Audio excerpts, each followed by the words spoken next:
Welcome to the Meaningful Work, Meaningful Life podcast, the show that empowers you to redefine the life you want and live your best life now. I'm your host, Francine Beleyi, and this is a wrap of season 10 themed Leaders on a Mission. I hope you enjoyed this season featuring remarkable guests and who shared their powerful stories, personal journeys, and the meaningful work they are doing to create real change in the world. This season spotlighted trailblazers who are unlocking opportunities for untapped talent, providing life-changing employment for those in need, and ensuring accessible legal support for underrepresented funders. We also heard from visionary entrepreneurs who are building networks of innovation hubs, advancing social entrepreneurship, and leveraging storytelling to promoting resilience and mental well-being. There were also leaders tackling critical topics such as corporate responsibility, ESG, and innovation for social good.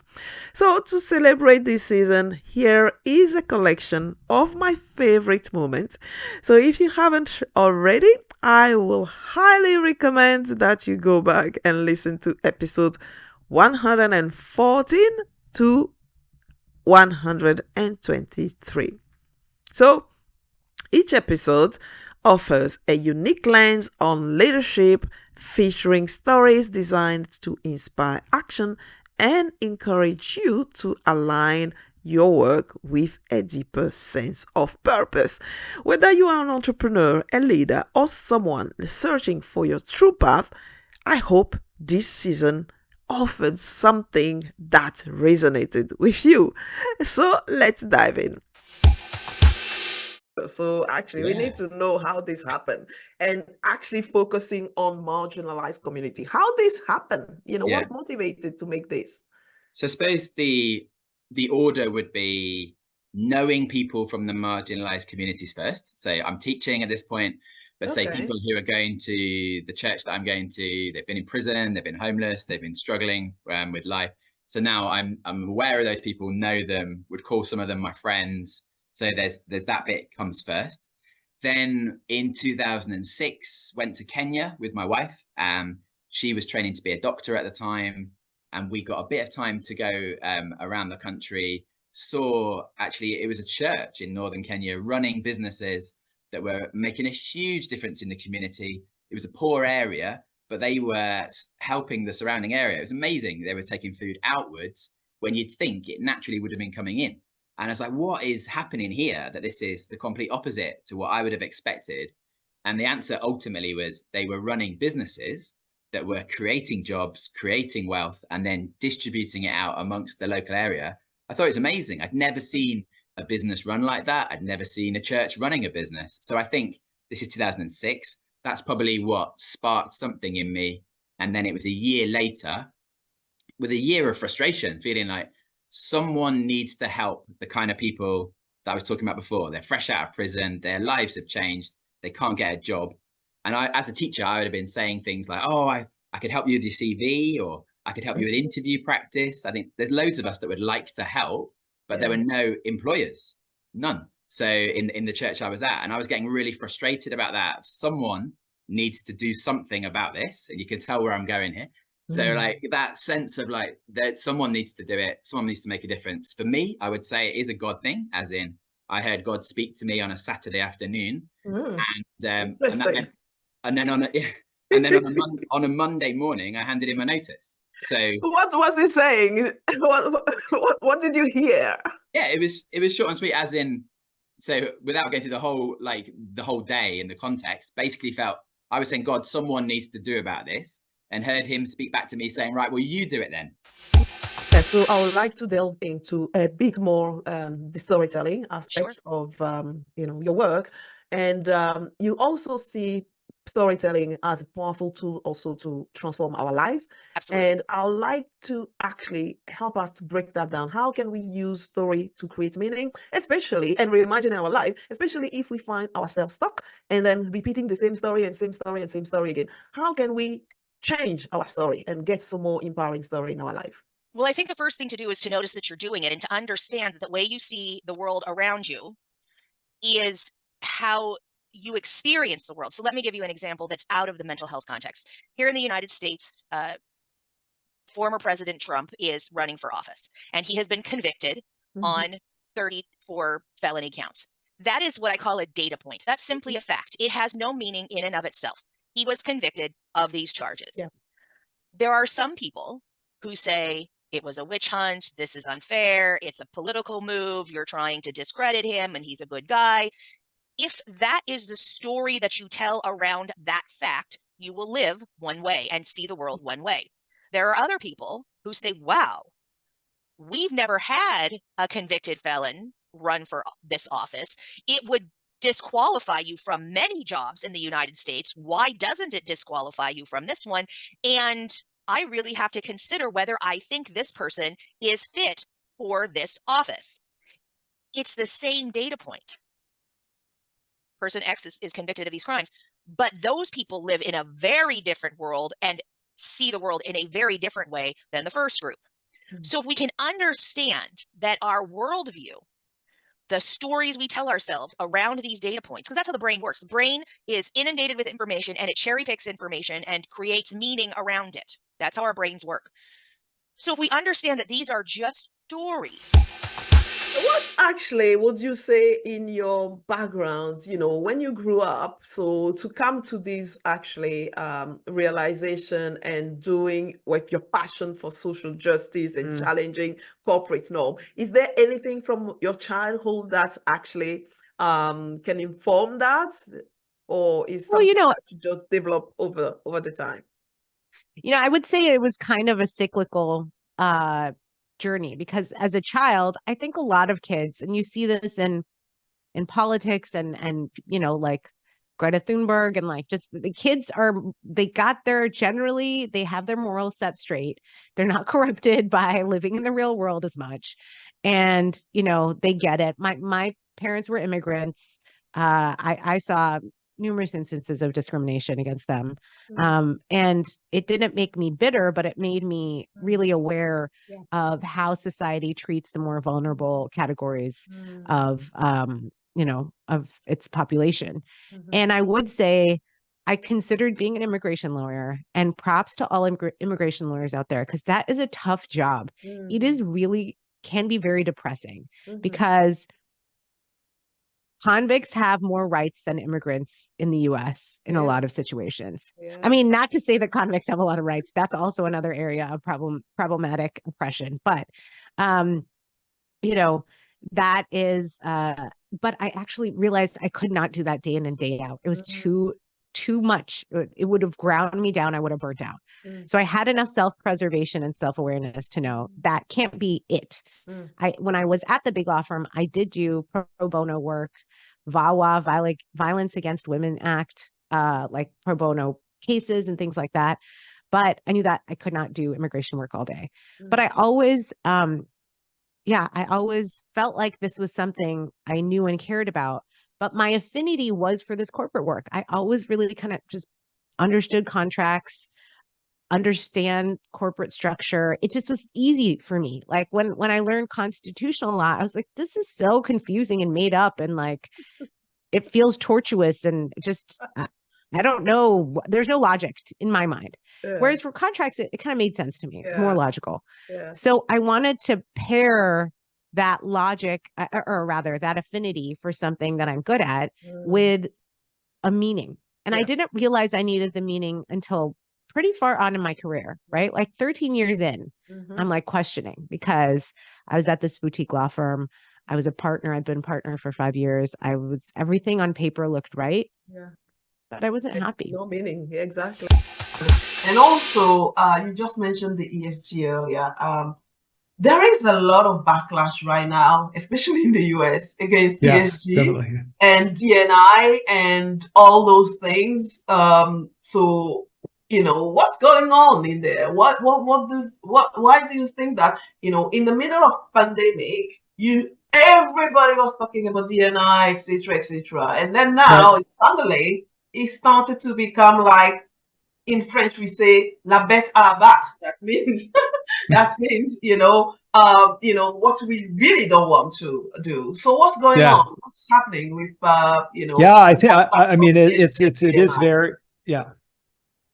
I mean, I think part of it is, I think that these groups like the Business Roundtable, like the fossil fuel industry, they are really threatened. I think the fact that actually a lot of these issues are being talked about in a much more, sort of forward way, during the pandemic, and there was, George Floyd was murdered, which brought a huge amount of attention to systemic issues in our society around discrimination, racism, climate change. There's all kinds of examples of that.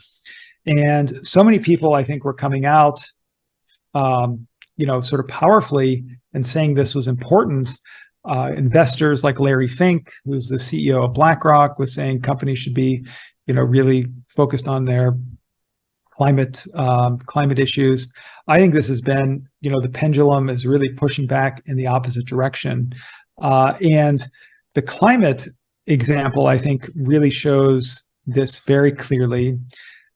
Many of the anti sort of climate change legislation that has been passed in the US around investment markets in places like Texas and Florida, in the US and other places, actually that language that is actually ends up being in those bills and many of the text that's used by politicians actually can be traced back to fossil fuel interest,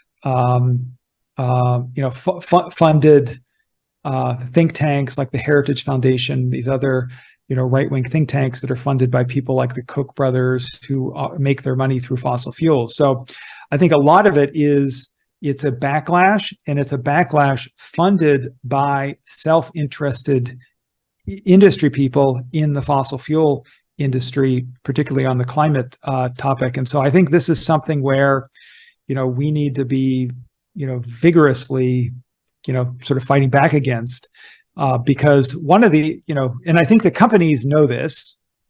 And so, one of the phenomena that has come about, a sort of a new term, is green hushing. I don't think I talk about green hushing in my book, because I don't think it was greenwashing. So what's this green hushing now? This offshoring has happened a lot in Philippines, India, and all those countries. Why do you think that it's just now that we are actually thinking about that in Africa? Actually, so it's infrastructure challenges, right? Yeah. And in Nigeria, I know that Kenya, they're tackling those kind of things. I'll go to Nigeria. We have a Minister of Digital Economy who's doing so much. He's trying to bring AI, he's trying to upskill people. The current president is, obviously, they have Nigeria who struggle with power. Our internet, the Starlink, but it's expensive. Not everybody can use Starlink. And again, as I said, it will be infrastructure challenges and also trust. So what India and the Philippines has been able to build is a trust economy. Can we trust? Can I trust my data with the people? Can I trust those people? So how do you build that trust? And it's a guardrail thing where people begin to trust the people. So when a few people have used that, some of my clients are quick to recommend our services because they've worked with them for a year. They're happy, nothing has happened to them. They give. I remember I've got a client in the US, and he called me and he said, this girl is working with me. Can I give her my card details because she's going to be making payments? And I'm like, yes, you can, because we have vetted that. Because your specific ventures are based in Africa, right? Yeah. So if I want, I'm there and I'm not totally sure what to do, how to pitch to an investor. I'm not sure if I'm ready to get an investor. What kind of advice would you give to entrepreneurs who are really looking to make a significant impact, but perhaps may not have finds any kind of perhaps great idea yet, or perhaps they have some idea, a seed of idea, but need some fund as an entrepreneur and investor? How would you advise those people to make an impact? Well, that's the answer to this one might be long, but I will try to be really short. Because, bullet points. Yeah, bullet points. First of all, first big one, first of all, I think that a founder that doesn't have an idea, and that's my own perspective. It might not be something that should be, generalized, but for me, a founder that doesn't have an idea, but he just knows that he wants to be an entrepreneur. there are two types. So first one is the one that just came out of school, right, and wants to be an entrepreneur, but he doesn't know what he wants to do. So for this one, I suggest maybe he can first try and join a startup and see what it is, and understand, and be like have a role model in this startup, see how the founder behaves and all that, and then you can launch your own startup. Because for me, it's like the industry expertise is really, really important. And if you don't have this industry expertise and you don't have the startup skills, I'm sure if you launch just a normal company, you'll be able to just make some, you'll be able to make some money. And there are probably some outliers there that are, that are just out of school and that are able to launch big things. But I think it's important to whether have the industry expertise or have some skills that you might have learned during your journey. Not specifically at school, but because you worked doing some consulting or doing some digital things, or you're also an engineer, so you have these development skills. You might launch your company and test it. But then I believe more in the industry expertises, like people who spent 10 years in the fintech industry and wants to now to launch their own fintech. Boom, we want to invest in that. Tell me, what would you say are the pros and the cons to consider when you become a fractional CEO? So the pros are that, you can do more than one thing. You have more say about what you do and who you do it with, right? And in this crazy day and age, once you get, hit your stride and have, more revenue streams or options, it actually in some ways is more stable than the traditional full-time, and here it's W-2, there it's called something else. Okay. Yeah, it's pay as you go, pay as you earn, actually. The PAYE in the UK, actually. Right. But whatever the full-time, equivalent is, it's actually in some ways more stable because, you can kind of see if and when one client is coming to an end because they no longer need you, sometimes the company grows and they do need full-time. So you have the option of doing that or replacing yourself, right? And then moving on. So you see that coming, and then you have time to fill in one slot as opposed to going from 0 to 100, right? Where you're full-time, that goes away, and now what? You have to replace all your income rather than one income stream. So there's a lot of pros. And also there are people in the community who want a better work-life balance, right? So, you can work less hours, or if you're trying or starting to think about retirement, you can have one client and ease into retirement. There's so many reasons, right? And there's pros on the employer side as well, because as we discussed, unless you're a large company, you really don't need 40 hours of our time, right? You don't need that. And why should you pay for that? So if you're an SMB or startup or scale up, it's a multiplier. You get this level of expertise, at the right size, right? You don't have to pay for full time. The cons, the biggest con, well, before I get to the biggest con, one of the cons is that you have to be in business for yourself, right? You have to figure out how to juggle multiple clients and do it well, and time block and all these things that on top of being a leader somewhere with all the challenges, now you have to figure out how to do that times 2 or 3 and different personalities. So all of that is it is something you have to get used to. Today, with those collabs, is it only tech community that is still, or how has it evolved? What else do you do in those collabs? We have done so much things. I realize, we are going to 14 years now. We were one of the first, as you know, one of the first innovation hubs in Africa. We have been even in more than 12 countries. We closed some countries, and now we are around 8, because it's also organically organized, as the open source movement. So And so we have done agri entrepreneurs, agripreneur, as we say. We have done health project. We have done, I mean, a lot of projects actually in different sectors. People think tech, but as I say, tech is a tool. So people don't always talking about startups, but I think it's more than startup. And one thing very specific with JoCollab is that since the beginning, we are talking about ecosystem. Yeah. Because actually I'm coming from the private sector world. I also get the chance to be involved in a lot of development issue at the macro level, in the political level for policy and everything. In Senegal, I've been the vice president for the accelerated growth strategy with the World Bank and the country strategy. I've been on the board of the private sector organization.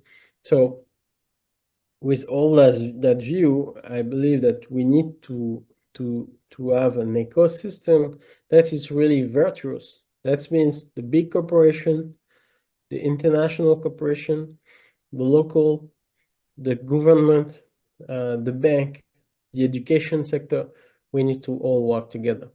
And that's something very, very difficult. We just need the stories to be told and to be told. And I think this is where we have a responsibility. Yeah. Because we are the ones who have experienced those things, and we must be able to be able and willing to tell those stories so that not just our kids understand it, but other people who are ignorant about what has happened, what our countries are about, and what our peoples are about. Yeah, you pointed out something very, very important, and I think that is important to stress that we have to tell our story, and then if we don't tell it, when other people tell it, and you were not there to tell it, don't be upset. You know, I love that, because sometimes you give the opportunity, or you try to give the opportunity, and then people don't take it. And you say, don't be upset if somebody else take it and tell your story, right? So make sure, you know, everybody out there, make sure that you get the opportunity to tell your story in any way, shape, and form, because, you know, and yes, because that actually inspired the new generation. It makes sure that the knowledge gets transferred, and then role model, you know, people like seeing people. You know, you can say, of course, they can still get inspiration from everybody else, but if they see somebody who look like them, is even more impactful. So for me, it's very, very important that, you know, in anything that I do, I try to give like a multiple perspective. So then you don't just come from one place of view, but you come from multiple place of view, because that's what makes us rich, you know, when we can understand like a multiple perspective. Did you like this conversation? What was your key takeaway about this episode? So let me know in the comment below, and make sure you subscribe to this podcast on your favorite podcast platform and YouTube so you don't miss any episodes.